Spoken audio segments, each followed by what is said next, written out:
Hello.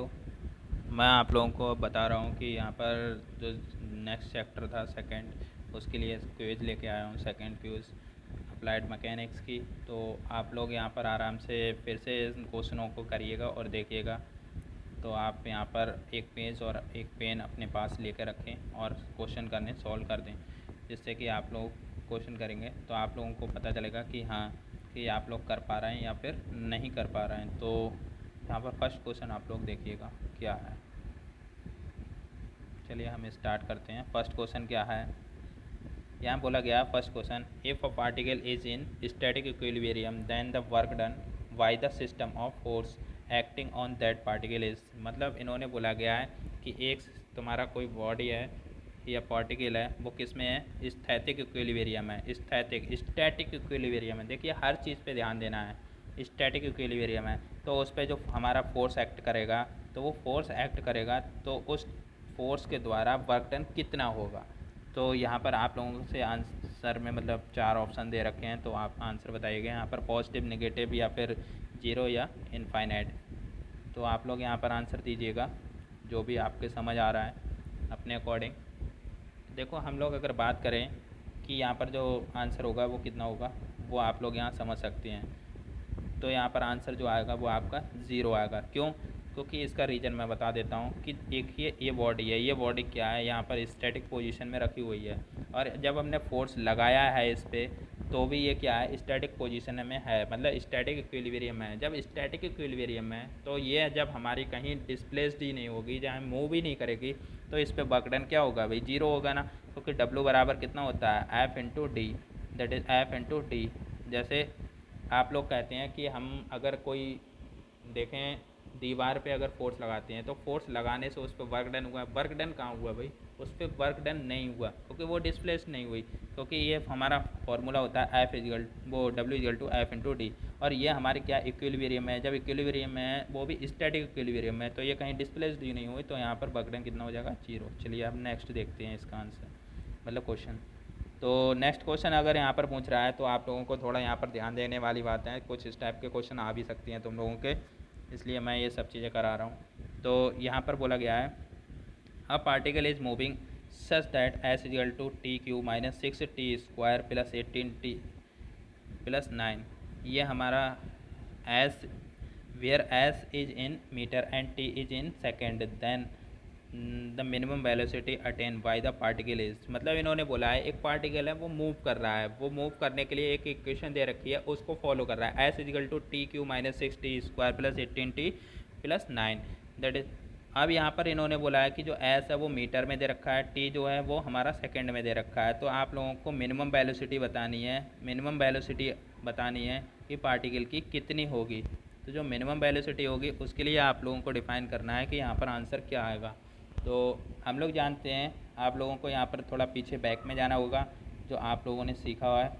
तो यहाँ back में जाने का मतलब मैं बोल रहा हूँ कि यहाँ पर अगर देखो इन्होंने एक बात की है मिनिमम, जब मिनिमम की बात की है तो आप लोगों ने एक चीज़ पढ़ा होगा मिनिमम मैक्सिमम, दैट इज़ उच्चस्त निम्नस्त। जो उच्चस्त निम्नस्त का जो फॉर्मूला है, मतलब तरीका है, वो प्रोसीजर हम यहाँ पर फॉलो करेंगे। तो मिनिमम उस प्रोसीजर को फॉलो करने के लिए हम लोगों को वहाँ पूरा आना चाहिए। तो आप लोग एक चीज़ देख चुके हैं कि यहाँ पर जो एस है वो मीटर में दे रखी है, दैट इज़ क्या दे रखा है, ये एस हमारी दूरी दे रखी है, ना कि वेलोसिटी। तो दूरी दे रखी है, वेलोसिटी हम लोगों को निकाल ली है।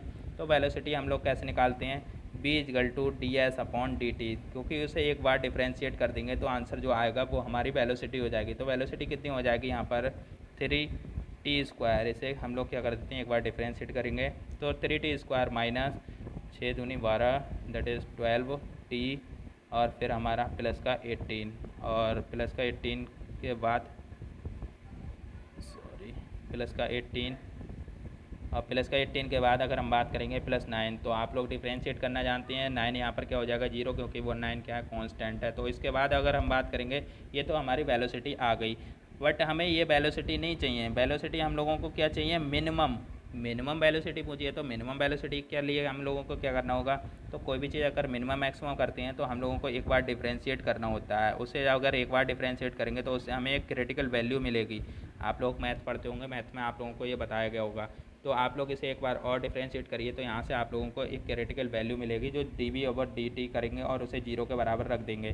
तो यहाँ से करेंगे तो 6t-12 ये हो जाएगा। अब इसे हम बराबर 0 करते हैं, तो 0 जैसे ही करेंगे तो आंसर किसके क्या आ जाएगा, t आप लोगों को कुछ मिलेगा यहाँ पर 12/6 दैट इज़ 2 सेकेंड। तो ये आपको जो टाइम मिला वो 2 सेकेंड है। मतलब ये जो आपका पार्टिकल है वो पार्टिकल मूव करेगा इस इक्वेशन के अनुसार, तो आपका 2 सेकेंड बाद वो क्या कर लेगा, मिनिमम वेलोसिटी अटेन कर लेगा। पर हम लोगों को यहाँ पर अभी मिनिमम मैक्सिमम नहीं बता सकते। अब इसके लिए हम लोगों को एक चेक करना होता है ये मिनिमा है या मैक्सिमम है। अगर मिनिमम मैक्सिमम चेक करना होता है तो इसके लिए हम लोग क्या करेंगे, जो हमने वेलोसिटी है इसको एक बार डिफ्रेंशिएट किया, अब हम अगेन एक बार और इसे डिफ्रेंशिएट करेंगे। अगेन डिफ्रेंशिएट करने पे हमें क्या मिलेगा, dv/dt का स्क्वायर, जो हमारा किसके बराबर आएगा, 6 के। देखिए यहाँ पर पॉजिटिव वैल्यूज़ मिल गई। अगर हमारी ये पॉजिटिव वैल्यू मिलती है तो इसका मतलब क्या है, ये हमारा क्या है, मिनिमम होगा, क्योंकि ये वैल्यू हमारी पॉजिटिव आई है। अगर ये नेगेटिव आ जाती तो वैल्यू क्या, तो हमारा क्या होता, मैक्सिमम हो जाता है भाई। तो यहाँ पर हम लोग पॉजिटिव आने से इसे क्या कह सकते हैं, मिनिमम आएगा। अब हमारा जो 2 पे हम लोग चेक करके बताएंगे वो मिनिमम आएगा। अब हम लोगों को यहाँ पर क्या बताना है, वैल्यू बताना है। अब वैल्यू बताने का मतलब हम लोगों को टी की वैल्यू किस में रख देनी है, बी की जो इक्वेशन आई है, वेलोसिटी की इक्वेशन आई है, उस वेलोसिटी इक्वेशन में रख देंगे तो हम लोगों को जो वैल्यूज़ भी मिल जाएगी। तो उस वैल्यू को रख देते हैं, b = कितना हो गया, 3 × टी का स्क्वायर। टी का स्क्वायर मतलब 2 दूनी 4, 2 का स्क्वायर 4 माइनस ये 12 हो गया। टी की वैल्यू रख देंगे यहाँ पर 2 हो जाएगा, प्लस का 18 हो जाएगा। अब इसके लिए हम लोग सॉल्व कर लेते हैं। तो 4 × 12 माइनस 12 दूनी 24 और 24 के बाद अब अगर हम बात करेंगे प्लस का 18, तो दैट इज़ ये कितना हो जाएगा हमारा, देखो यहाँ से ये माइनस का 12 हो गया, ये प्लस का 18 दैट इज़ हमारा प्लस का 6 आंसर आएगा। तो इसका आंसर कितना आ रहा है हमारा, प्लस का 6। तो हम लोग इस आंसर को लगाएंगे तो वो हमारा यहाँ पर सी वाला दिख रहा है, 6 मीटर पर सेकेंड। ओके, तो ये हमारा आंसर हो गया 6 मीटर पर सेकेंड। अभी इस क्वेश्चन के बाद अगर हम बात करते हैं नेक्स्ट क्वेश्चन की, तो नेक्स्ट क्वेश्चन देखिए, ये कुछ इस टाइप का क्वेश्चन आपको देखने को मिल रहा है। तो यहाँ पर ये क्वेश्चन क्या बोल रहा है, a body of the weight 300 newton is being hanged by a support of the 2 ropes as shown below. मतलब 2 रोप हैं, उन दो रोप से क्या है, एक बॉडी को हैंग कर दिया गया है, मतलब लटका दिया गया है, जिसका वेट कितना है, 300 न्यूटन है। ओके, अब यहाँ पर कुछ चीज़ें आप लोगों को और दिखती हुई दिख रही हैं कि यहाँ पर जो इनके एंगल हैं वो एंगल कितने दे रखे हैं। यहाँ पर देखो ये 120 है और यहाँ पर 90 है। अब आप लोगों का थोड़ा ध्यान एक तरफ जाना चाहिए कि हम लोगों ने कुछ इस टाइप का पढ़ा था जिसमें आप लोगों को मिल रहा था कि लामी थ्योरम थी। तो इस लामी थ्योरम में क्या बोला गया था कि 3 क्या हैं हमारे, 3 फोर्सेस हैं, और 3 फोर्सेस हैं तो उन 3 फोर्सेसों के बीच के जो एंगल हैं, तो उनके बीच जो एंगल होते हैं उनमें एक रेशियो आता है। तो वो रेशियोज़ को हम लोग लामी थ्योरम के अनुसार हम लोग पढ़ लेते हैं। तो यहाँ पर देखो वो रेशियो क्या होता है कि हमारा जो फोर्स होता है उस फोर्स को कंसीडर करते हैं। उस फोर्स के बाद जो हमारा उस फोर्स को छोड़ के जो हमारे अदर 2 फोर्सेस होते हैं उनके बीच जो एंगल बनता है उसकी जिया मतलब साइन का जो रेशियो आता है वो हमारा क्या होता है, एक कांस्टेंट होता है। तो यहाँ पर हम लोग वही चीज़ का अप्लाई करने वाले हैं। तो उस चीज़ को यहाँ पर अप्लाई करके देख लीजिए आप लोग। तो इसका मैं बड़ा एक डायग्राम बना लेता हूँ, वो कुछ इस टाइप से दिखेगा तुम लोगों को। ये 300 न्यूटन हो गया। अब हम लोग यहाँ पर एक चीज़ भी पूछा है, इन्होंने कहा है TAB मतलब AB मतलब इसे अगर हम A कह देते हैं, इसे B कह देते हैं, ये C हो गया तुम्हारा और ये तुम्हारा 300D मान लो, सही है। तो ये चीज़ होती, तो इनके TAB इसमें मतलब तुम्हें बताना है और इसमें बताना है। तो इसमें भाई TAB हम लोगों ने मान लिया टेंशन और इसमें मान लिया TBC, सही है, इसमें टेंशन मान ली। तो इन दोनों इनके बीच के जो एंगल हैं वो हम लोग लिख लेते हैं, ये 120 हो गया, सही। अब इसके बीच में ये हमारा 90 दे रखा है, तो ये जो एंगल होगा वो कितना होगा वो आप लोग देख सकते हैं। तो 9 12 9 यहाँ से 210 और 210 यहाँ 150 हो गया आंसर हमारा, मतलब ये 150 हो गया एंगल। अब हम लोग यहाँ पर सीधे सीधे फार्मूला लग देता हूँ मैं, उसे आप सॉल्व कर लेना, आंसर आपका आ जाएगा। ओके, तो यहाँ पर अगर हम बात करते हैं 300, देखो TAB निकालना है तो इसका हमारा होता है TAB अपॉन इसके। अब TAB को हम लोग छोड़ देते हैं, इनके अलावा 2 हमारे फोर्सेस हैं उनके बीच का एंगल कितना है भाई, sin 120। तो sin 120 इजगल टू किसके आ गया, देखो 300 न्यूटन, 300 वाले का लिख लेते हैं 300 अपॉन, अब इसको छोड़ के एक्स्ट्रा 2 लिख लेते हैं, उनके बीच का एंगल कितना था sin 90 बराबर किसके, हम लोग टी बी सी के लिख लेते हैं, टी बी सी, तो T B C upon sine, अब इसके बीच का जो होगा वो 150 दैट इज़ साइन 150 हो गया। अब हम लोग क्या करेंगे, यहाँ से आंसर निकाल लेंगे, तो एक बार इन दोनों को ले लेंगे, एक बार इन दोनों को ले लेंगे, तो हमारा आंसर मिल जाएगा। तो टी ए भी तुम लोगों का कितना आएगा यहाँ से देख सकते हो, निकालोगे तो 260 आंसर मिलेगा, और टी बी सी जब सॉल्व करोगे तो आप लोगों को कितना मिलेगा 150 मिलेगा। तो यहाँ से 150 और 260 मिल जाएगा। तो ये तुम्हारे जो आंसर दिखेंगे वो आप लोग यहाँ पर आंसर लगा सकते हैं। तो यहाँ पर देखो आपको जो आंसर मिल रहा है वो कौन सा है, यहाँ पर आंसर हमारा ए है। तो ए के बाद अब हम बात कर लेते हैं यहाँ पर नेक्स्ट क्वेश्चन की। तो नेक्स्ट क्वेश्चन क्या कह रहा है वो आप लोग पढ़ सकते हैं। यहाँ देखिए यहाँ बोला गया है if a body of the 500 kilogram metre square is rotating about its axis passing through the center of mass and work done by the rotation of body is 100 kilojoule, then the angular velocity of the body in radian per second will be। तो आप लोगों को यहाँ पर कुछ चीज़ें थोड़ी और ध्यान देनी होगी। मैं तुम लोगों से पहले भी बोल चुका हूँ ये कि यूनिट भी थोड़ा ध्यान देने वाली होती हैं। देखिए यहाँ पर दे रखा है 500 किलोग्राम मीटर स्क्वायर, तो यहाँ पर इन लोगों ने हिंदी में आप लोगों को मैं एक्सप्लेन कर देता हूँ थोड़ा, जिससे कि आप लोगों को दिक्कत ना हो। तो इनका कहने का मतलब है अगर एक बॉडी 500 न्यूटन की है, वो क्या कर रही है अपने एक्सिस पर रोटेट कर रही है, वो रोटेट कर रही है, और वो किससे, अपने मास ऑफ सेंटर से वो एक्सिस तुम्हारी पास होती है, तब वो जो वर्क डन होता है रोटेशन के द्वारा, इसके जो रोटेशन के द्वारा वर्क डन होता है वो 100 किलो जूल होता है। जैसे आप लोग मान सकते हैं ये क्या है, आपकी एक्सिस है, इस पर क्या है डिस्क लगी हुई है, वो डिस्क क्या कर रही है, रोटेट कर रही है ओमेगा वेग से, सही है। तो इसके द्वारा जो वर्क डन किया जाता है वो आपको 100 किलो जूल दे रखा है। और दूसरा बात, इसका जो 500 किलोग्राम मीटर स्क्वायर है वो आप लोग यहाँ पर समझ सकते हैं क्या है भाई, ये मैंने तुम लोगों को आघूर्ण पढ़ाया था। तो मूवमेंट ऑफ इनर्शिया है, दैट इज़ आई है भाई, आई मूवमेंट ऑफ इनर्शिया, आई कितना दे रखा है 500 किलोग्राम मीटर स्क्वायर।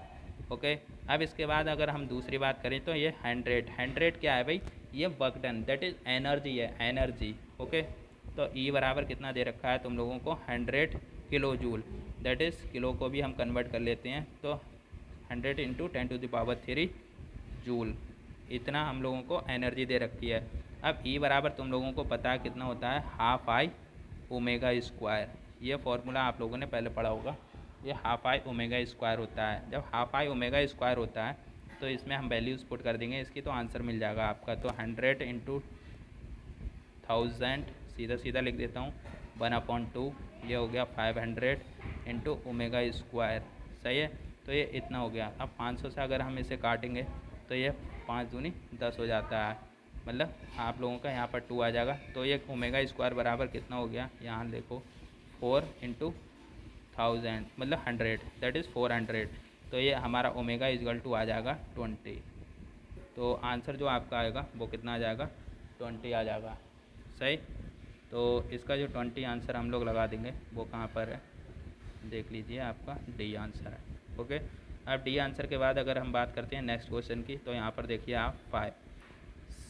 तो यहाँ पर कुछ क्वेश्चन इस टाइप के बहुत ही ज़्यादा इंपॉर्टेंट हैं, वो तो आएंगे ही आएंगे, इन्हें तो भूल के भी मत छोड़ना। तो यहाँ पर होगा देखो, sum of magnitude of 2 forces acting at a point is 24 Newton and magnitude of the resultant is the 16 Newton. If resultant is at 90 degree with the smaller forces, find the approximate magnitude of the forces। तो यहाँ पर तुम लोगों को क्या बताना है भाई, क्वेश्चन देख लो पहले हिंदी में क्या होगा। 2 फोर्सेस दे रखे हैं, चलो मैं बना ही देता हूँ उसे। 2 फोर्सेस दे रखे हैं जैसे P और Q, तो उन दोनों फोर्सेस का जो हमारा समेशन है वो कितना दे रखा है 24। अब इसके बाद इन्होंने बोला है कि जो मैग्नीट्यूड है उसके रिजल्टेंट का, मैंने क्या कहा था कि हम 2 फोर्सेस का क्या निकालते हैं, रिजल्टेंट निकालते हैं, वो भी किस मेथड से, पैरेललोग्राम मेथड से। तो यहाँ पर हमारा जो रिजल्टेंट आता है वो रिजल्टेंट R से डिनोट करते हैं, तो वो मैग्नीट्यूड कितना आया है उसका, वो हमारा 16 दे रखा है। जब 16 न्यूटन हमारा इसका मैग्नीट्यूड दे रखा है और 24 इसका समेसन दे रखा है। तो हम लोगों को क्या बताना है, यहाँ पर देखो कुछ और भी दे रखा है इन्होंने।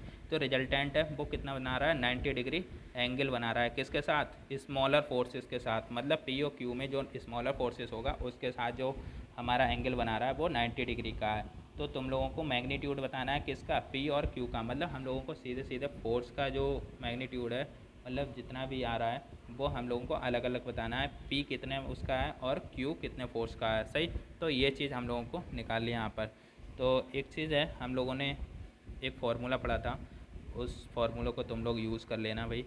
तो टेन थीटा इजगल टू तुम लोगों ने पढ़ा था P sign alpha upon P plus Q cos alpha. देखो ये कुछ पढ़ा था। अब ये हम लोग कब पढ़ रहे थे, ये देखिए कुछ इस टाइप से हम लोगों ने क्या बनाया था, पी फोर्स यहाँ पर था और क्यू फोर्स ये था। सही है, ये क्या हो गया था, आर था रिजल्टेंट। सही, अब यहाँ पर हम लोगों ने क्या लिया था, इसके बीच का टोटल एंगल क्या होता है, एल्फ़ा होता है। और टोटल एंगल अल्फ़ा होने के बाद हमने कौन सा लिया था, एक ये लिया था, वो तुम्हारा थीटा होता है, ये लेके चले थे। अब यहाँ पर हम लोगों ने एक चीज़ और माना था कि P is greater than Q था। सही है, तो हम लोगों ने जो ड्राइव किया था फॉर्मूला वो ये आया था। आप लोग 1 मिनट जाके अपना क्या करेंगे, वो पीछे का जब लेक्चर है जो पढ़ाया गया है उसके नोट्स उठा के देखेंगे तो वहाँ आपको मिल जाएगा। तो आपको यहाँ पर थीटा कितना दे रखा है, 90, तो tan 90 आपको दे रखा है, यहाँ पर tan 90 दे रखा है। तो tan 90 का मान कितना होता है, 1/0, दैट इज़ ये कितना हो गया, P sin alpha, P sin alpha upon P plus Q cos alpha. तो आप इसे सॉल्व करेंगे तो आपका जो आंसर आएगा वो कितना आ जाएगा, देखो आपका कुछ इस टाइप से आने वाला है, P plus Q cos alpha equal to कितना आएगा, 0। तो कॉज एल्फ़ा इजगल टू आप लोगों को सीधे सीधे मिल जाएगा माइनस का P अपॉन क्यू। सही है, जब इसे सॉल्व करोगे। अब आप लोग रिजल्टेंट भी जानते हैं, तो रिजल्टेंट कितना था, R इजगल टू, मैंने तुम लोगों को बताया था R स्क्वायर बराबर P square plus Q square plus 2PQ cause alpha. तो यहाँ पर हम लोगों को देखो डायरेक्टली कॉज एल्फ़ा की वैल्यू मिल गई है, तो कॉज एल्फ़ा की हम डायरेक्ट वैल्यू यहाँ पर रख देंगे। तो आर हम लोगों को पता है 256, मतलब 16 का स्क्वायर हो गया।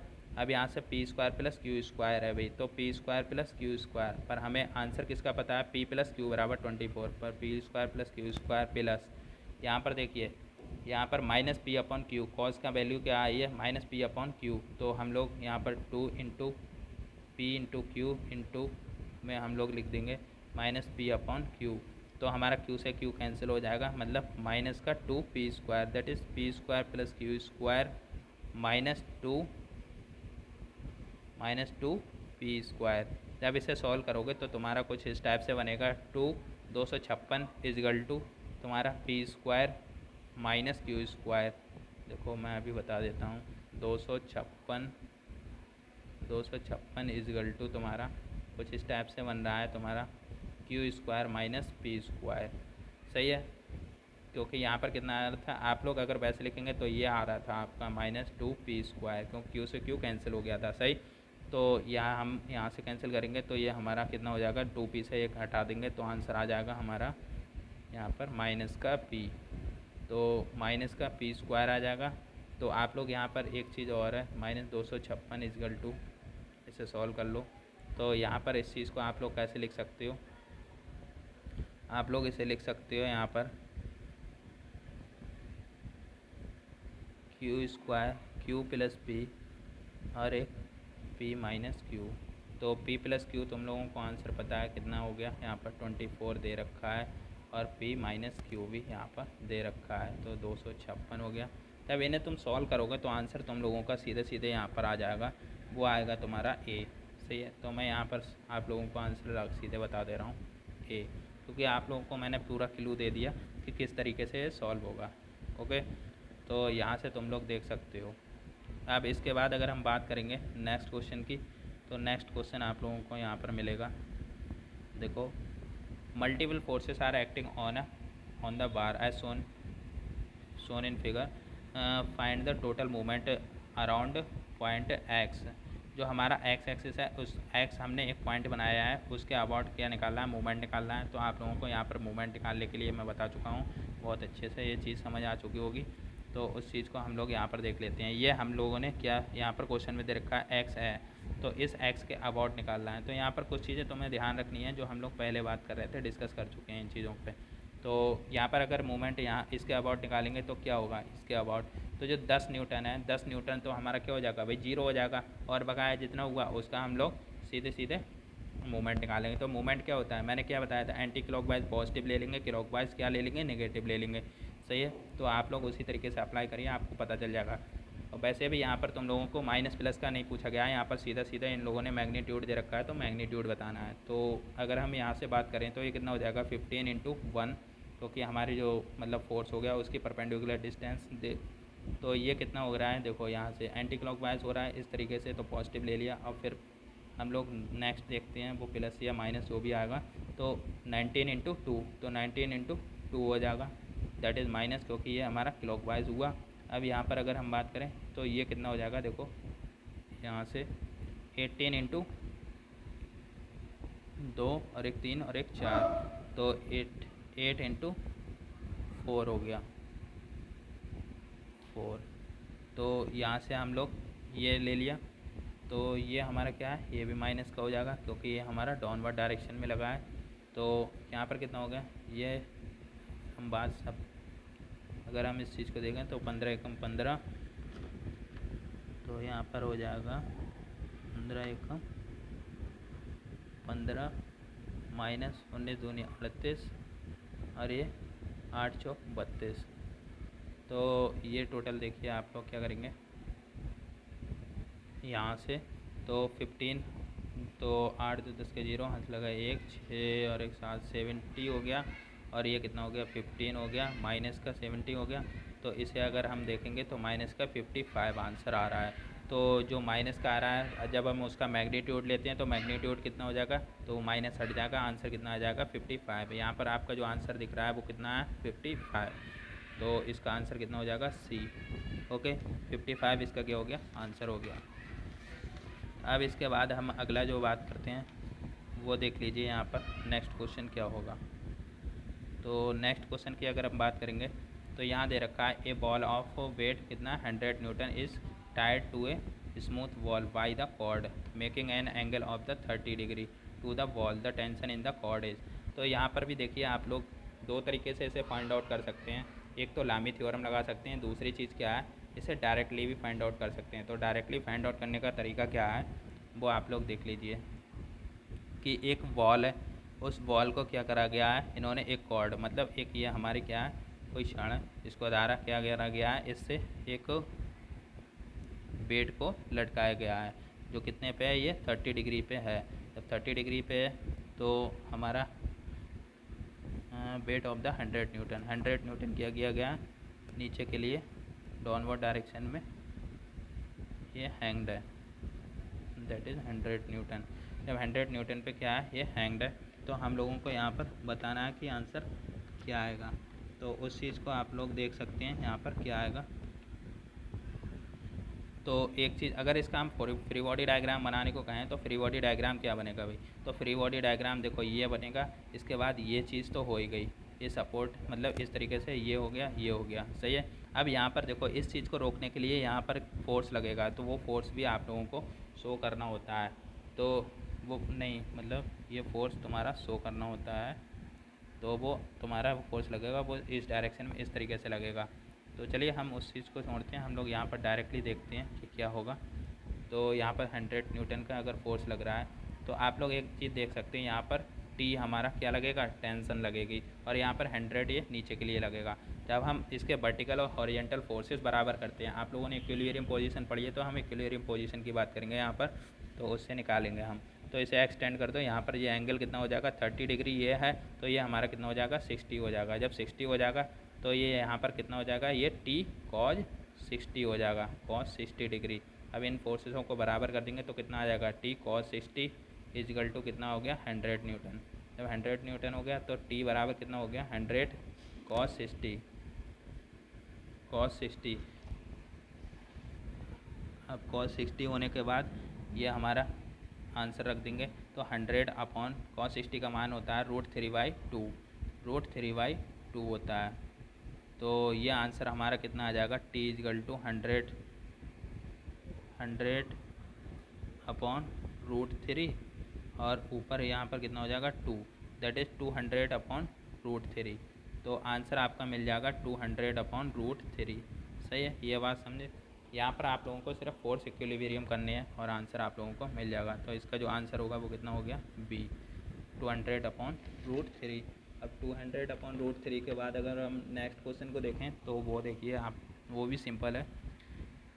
तो यर्थ question, find the effort required by a crowbar to move the load of 650 newton. तो यहाँ पर आप लोग एक चीज़ देख रहे हैं, ये कुछ इस टाइप का बना हुआ है। इसका मतलब क्या है, ये एक क्या है, लीवर बना हुआ है। यहाँ पर जब लीवर है तो मैंने आप लोगों को लीवर पढ़ाया था मोमेंटम में। तो लीवर क्या होता है भाई, तुम लोगों को यहाँ पर थोड़ा ऊपर ले लो। तो यहाँ पर जो लीवर है वो इसके जो हिंज पॉइंट है इसके अबाउट हम लोग क्या लगा लेते हैं, मूवमेंट। जब मूवमेंट निकाल लेते हैं वहाँ से हम लोगों को आंसर मिल जाता है। तो वही सीधा सीधा फॉर्मूला लगाना है, मूवमेंट लगाना है। तो एफोर्ट दैट इज़ हम लोग एफ मान लेंगे। तो एफ इंटू इसके perpendicular distance that is this 2.5 बराबर आप लोगों को 2.5 बराबर कितना आ जाएगा, ये देखो, ये इस टाइप से इधर को लग रहा है, ये इस टाइप से इधर को लग रहा है। तो बराबर कितना हो जाएगा 650 इंटू इसके बीच की डिस्टेंस हमारी कितनी दे रखी है इन्होंने, वो देख लेते हैं हम लोग। 0.5 है तुम्हारा, 650 इंटू 0.5। तो इसे जैसे ही सॉल्व करोगे तो आप लोगों का आंसर मिल जाएगा कुछ 208। सही है। तो एफ इजगल टू आपका आंसर आ जाएगा यहाँ पर 208। आप लोग कैलकुलेटर का यूज़ कर सकते हैं, कोई दिक्कत वाली बात नहीं है यहाँ पर। तो इसका आंसर हम लोग लगा देंगे, कितना आएगा, सी, दैट इज़ 208। अब इसके बाद हम नेक्स्ट क्वेश्चन देखते हैं। तो नेक्स्ट क्वेश्चन क्या है, 9। इसमें बोला गया है these forces their line of action lie in a plane and passes through only a point. मतलब वो फोर्सेस कौन से होंगे जिसकी लाइन ऑफ एक्शन क्या है तुम्हारी, एक ही प्लेन में हो और एक ही पॉइंट से गुजरती हो। तो आप लोग देखो, मैंने सारी चीज़ इसी में कवर हो जाएंगी, मैं यहीं बता दे रहा हूँ। तो आप लोग दो चीज़ें नाम से पढ़ते हैं, एक कोप्लेनर एक कॉन्करेंट। तो मैंने कहा ये सब पीछे का आप लोगों को पढ़ना होगा। तो यहाँ पर अगर हम कोप्लेनर की बात करते हैं तो वो फोर्सेस होते हैं जो एक ही प्लेन में मतलब हमारे लाई करते हैं। जैसे ये प्लेन है, इसके अंदर हमारा एक ही प्लेन में लाई कर रहे हैं, तो ये क्या होगा, कोप्लेनर। अब दूसरी चीज़ एक क्या होता है, अगर कोई भी जो फोर्सेस होते हैं वो एक ही पॉइंट से पास करें, अगर एक ही पॉइंट से पास करें तो वो क्या होते हैं, कॉन्करेंट। मतलब एक ही पॉइंट से पास करने चाहिए। अब यहाँ पर दोनों चीज़ें बोली गई हैं। इन्होंने बोला है कि लाइन ऑफ एक्शन क्या होने चाहिए, लाई करना चाहिए एक ही प्लेन में, तो मतलब कोप्लेनर। दूसरी चीज़ अगर इन्होंने बोला है कि वो पास करना चाहिए किससे, एक पॉइंट से भी, तो हमारा कोप्लेनर के साथ साथ क्या हो जाए, कॉन्करेंट। तो हमारे दोनों चीज़ें हो गई, कोप्लेनर एंड कॉन्करेंट। तो इसका जो आंसर हो गया वो हमारा क्या हो गया, D, coplanar and concurrent forces हो गए। क्योंकि ये इन्होंने किस तरीके से बोल दिया, ये वाला आ गया देखो, एक ही प्लेन में और एक ही प्लेन के साथ एक ही पॉइंट से मतलब गुजर रहे हैं, तो कोप्लेनर एंड कॉन्करेंट हो गया। तो दोनों, तो इस चीज़ को आपको ध्यान रखना है, यहाँ से क्वेश्चन ज़्यादा आने के चांसेस है कोप्लेनर और कॉन्करेंट से। सही। अब बात करते हैं हम लामी थ्योरम। तो यहाँ पर कोप्लेनर और कॉन्करेंट और ये भाई मोमेंटम वाले ज़रूर कर लेना, छोटे छोटे सिंपल क्वेश्चन। तो लामी थ्योरम के ऊपर एक क्वेश्चन इन्होंने और बनाया, मतलब तो लामी थ्योरम अप्लाई और वैलिड फॉर, किसके लिए अप्लाई करते हैं और कब वैलिड होती है भाई। तो लामी थ्योरम आप लोगों ने एक चीज़ पढ़ा होगा, लामी थ्योरम में कुछ बातें लिखी थी, कंडीशंस क्या थी भाई। लामी थ्योरम कुछ इस टाइप की होती है। तो ये तीन फोर्सेस होते हैं, ये तीनों फोर्सेस क्या होने चाहिए भाई, इक्विलिब्रियम में होने चाहिए। दूसरी चीज़ इन्होंने क्या बोली थी, एक इक्विलिब्रियम की बात बोली थी। दूसरी चीज़ इन्होंने बोली थी एक ही प्लेन में होने चाहिए। अगर एक प्लेन में नहीं हुए तो ये भाई हमारी अप्लाई नहीं हो सकती। तो दो कंडीशन आपको याद रखनी है, एक ही प्लेन में होने चाहिए और इक्विलिब्रियम में होने चाहिए। सही है। तो हम यहाँ पर जो आंसर लगाएंगे वो क्या हो जाएगा, जब एक ही प्लेन में होंगे तो इसका मतलब क्या हो गया, कोप्लेनर। तो फोर्स हमारे कौन से हो गए, ये फिर से कोप्लेनर। तो लामी थ्योरम की भाई ये कंडीशन अप्लाई, मतलब कंडीशन जरूर याद रखना। अब हम नेक्स्ट क्वेश्चन देखते हैं, क्वेश्चन नंबर 11। इसमें बोला गया है, देखो कुछ इस टाइप का क्वेश्चन है, maximum resultant of two forces P and Q when it act in a straight line. अगर कोई भी दो फोर्सेस हैं वो दोनों फोर्सेस क्या हैं, एक स्ट्रेट लाइन में लगती है। मतलब हमारा कहने का ये, तुम लोगों ने अच्छे से ध्यान होना चाहिए, ये चीज़ें मैं पहले भी बोल चुका था। वो इस टाइप से एक ही लाइन में मतलब क्या लग रहे हैं, फोर्सेस लग रहे हैं। तो ये पी फोर्स हो गया, ये क्यू फोर्स हो गया। जब ये पी और क्यू फोर्स हो जाते हैं तो उसका मैक्सिमम रिजल्टेंट कितना होगा। तो इसके लिए मैंने तुम लोगों को भाई बता रखा था, डायरेक्ट याद कर लो। और वो कोई दिक्कत वाली बात नहीं थी। और अगर कोई निकालना चाहता है तो वो निकाल ले भाई। तो इनके बीच का एंगल कितना हो गया 180 डिग्री। दैट इज़ कहने का मतलब क्या है, अल्फा इजगल टू 180 डिग्री। अगर आप लोग रिजल्टेंट निकालना चाहते हैं तो रिजल्टेंट निकाल सकते हैं। रिजल्टेंट कैसे निकालेंगे आप लोग, R square equal to P square plus Q square plus 2pq cos alpha. That is यहाँ से आप लोग जैसी वैल्यू रखेंगे आपको आंसर मिल जाएगा। और वैसे मैंने आप लोगों को बता रखा है मैक्सिमम रिजल्टेंट कितना होता है p प्लस क्यू। तो इसका आंसर कितना हो गया p प्लस क्यू।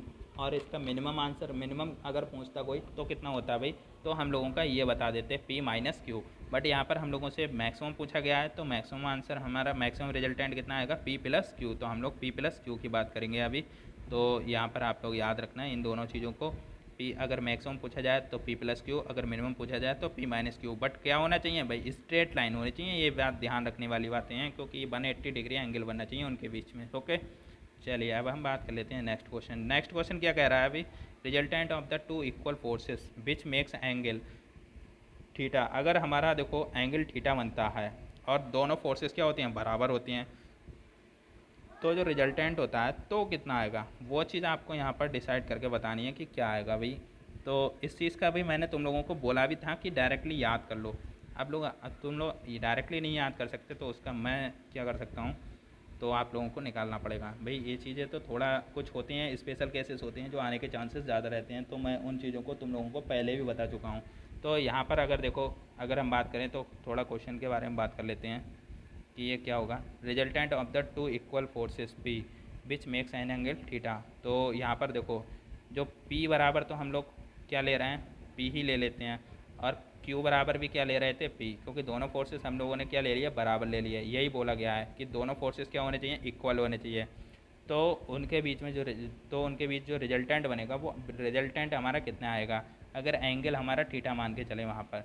तो आप लोग यहाँ पर सीधे सॉल्व करना चाहें तो सॉल्व कर सकते हैं। सीधे फार्मूला लगाइए आप, आर स्क्वायर बराबर P square plus Q square plus 2pq cos theta. ये आप लोग फार्मूला लगाइए। अब यहाँ पर क्या हो जाएगा, पी स्क्वायर बराबर आपका क्यू स्क्वायर भी हो जाएगा। तो आर स्क्वायर इजगल टू आप लोग लिख सकते हैं 2p square plus 2p square cos theta. क्योंकि p बराबर किसके हो गया, q के। दोनों हमारे फोर्सेस बराबर हो गए। तो आर स्क्वायर बराबर आपको under root 2p square plus 2q square है। अब यहाँ से आप लोग क्या कर लेंगे, R square equal to 2p square common ले लेंगे तो 2p स्क्वायर हो जाएगा। अब यहाँ पर 1 माइनस कॉस थीटा हो जाएगा। अब देखिए यहाँ पर एक चीज़ है, तुम्हारा वैसे तो आंसर ये आ गया। अब ये आने के बाद आप लोगों को थोड़ा और सोचने वाली बात है। आपको बोला गया θ/2, तो यहाँ पर ट्रिग्नोमेट्रिक प्रॉपर्टीज़ भी यूज़ होने आए। तो जब ट्रिग्नोमेट्रिक प्रॉपर्टीज़ यूज़ करोगे तो तुम लोगों का आंसर यहाँ पर मिल जाएगा। तो उस चीज़ को आप लोग अगर सॉल्व करना है तो देख सकते हो यहाँ पर क्या आएगा। तो यहाँ पर अगर मैं बताऊँ तो आपका R square equal to 2p square तो है ही। अब p स्क्वायर होने के बाद यहाँ से आप लोग देख लीजिए 1 माइनस कॉस थीटा था। कॉस थीटा को हम लोग तोड़ लेते हैं तो हमारा कितना आ जाएगा, तुम्हारा 1 माइनस नहीं था, प्लस था 2 कॉस स्क्वायर θ/2 माइनस 1 हो जाएगा। माइनस 1 है तो -1 से +1 कैंसिल हो गया। ये हमारा कितना बच गया, 4p स्क्वायर कॉज स्क्वायर θ/2। सही है। तो ये आर स्क्वायर बराबर है, जब हम इसे आर बराबर निकालेंगे तो कितना आ जाएगा, तो देखो आर बराबर कितना हो जाएगा, तो ये कितना हो जाएगा 2 अंडर रूट करेंगे, ये कितना बचेगा p, और ये कितना बचेगा कॉज स्क्वायर थीटा है तो ये बचेगा कॉस θ/2। तो भाई देखो इसे सॉल्व करने में इतना टाइम लगा। अगर आप लोग डायरेक्ट जानते हैं तो डायरेक्ट भी बता सकते हैं, बट इसे सॉल्व करने से हमारा आएगा 2p cos θ/2। तो आंसर कितना आ गया, 2p cos θ/2। तो आंसर हम लोग लगा देंगे इसका b। सही, तो इसका आंसर आपका b हो गया। तो ये हम लोगों के कुछ क्वेश्चंस थे, 12 क्वेश्चंस थे। अब इसके बाद अगर जो और क्वेश्चंस आएंगे वो मैं आप लोगों को बाद में बता दूंगा। तो आप लोग इतना करिए, पहले इन क्वेश्चनों को सॉल्व करिए, देखिए आप लोगों को पता चल गया होगा कि इस तरीके के अगर क्वेश्चन आए तो आप लोग कर सकते हैं या नहीं कर सकते हैं। और इस टाइप के क्वेश्चन आ भी सकते हैं, ये सिंपल है और आराम से आप लोग ये क्वेश्चंस कर सकते हैं। तो यहाँ पर कुछ क्वेश्चंस तुम्हारे समझने वाले थे, जैसे तुम्हारा ये लास्ट के दोनों क्वेश्चन बहुत अच्छे थे। लास्ट के जो सारे क्वेश्चंस अच्छे हैं, अब इससे तुम्हारा एक पहले क्वेश्चन ये भी आया था कॉर्ड वाला, ये सिंपल क्वेश्चन था, ये तुम दोनों चीज़ों से अप्लाई कर सकते हो, यहाँ लामी थ्योरम भी लगा सकते हो। लामी थ्योरम का मैं तुम लोगों को थोड़ा तरीका बता दिया है कि वो इस टाइप से हुआ, ये हो गया और ये हो गया भाई, क्योंकि यहाँ पर फ्री बॉडी डायग्राम बनाना ज़रूरी होता है। तो तुम लोगों ने एक चीज़ देखी भी थी अभी, मैंने क्या बताया था, ये 60 आ गया था। जब ये 60 आ गया तो तुम लोग ये 90 हो गया, ये 90 ऑलरेडी है, बकाया सब कुछ घटा लो तो ये एंगल आ जाएगा तुम्हारा। और वैसे भी 180 माइनस 60 करोगे तो कितना आएगा, 120 आ गया। सही, तो ये तुम लोग यहाँ पर ये डब्लू हो गया। अब तुम्हें सिर्फ ये सी में निकालना है, तो this this upon this sine 90, और तुम लोगों और 100 अपॉन दिस, ये कितना है 150। तो ये आंसर तुम्हारा यहाँ से भी निकल आएगा। अगर आप लोग इससे करना चाहें तो इससे भी करके देख सकते हो। सही, और बकाया देखो यहाँ पर क्वेश्चन तुम लोगों के बहुत अच्छे अच्छे थे, तो इन क्वेश्चनों को आप लोग करना ज़रूरी था। ये भी देखो लामी थ्योरम से था, लामी थ्योरम बस ये ज़रूर अप्लाई हो जाती है, लामी थ्योरम ज़रूर आप लोग कर लेना क्योंकि बहुत ज़रूरी है ये। सही है, तो थैंक यू भाई इन चीज़ों को देखने के लिए तुम्हें। और आप लोग इसी तरीके से सब्सक्राइब कर लीजिए चैनल के लिए, जिससे आप लोगों को और भी जितनी भी चीज़ें हैं वो टाइम टू टाइम मिलती रहेंगी, क्योंकि हम लोग अभी कनेक्ट है, बाद में हो सकता है कनेक्ट ना भी रहें। तो आप लोगों को जैसे ही कोई चीज़ का पता चलेगा मैं इस चीज़ पे प्रोवाइड कर दूंगा, और आप लोगों को अच्छे से मतलब अच्छे स्टडी के लिए मिल जाएगा।